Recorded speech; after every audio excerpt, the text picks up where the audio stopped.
Kebersamaan itu bukan hanya kata, tapi irama yang membuat langkah kita sejalan.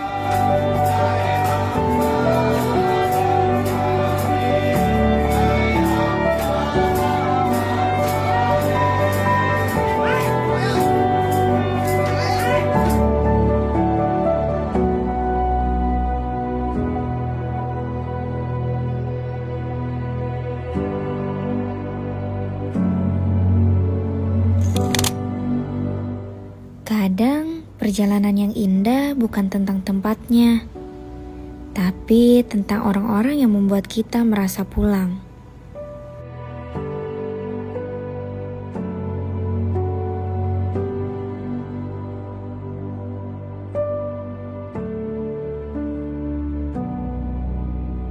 Sekarang aku paham maksud nenek tentang artinya sebuah kebersamaan.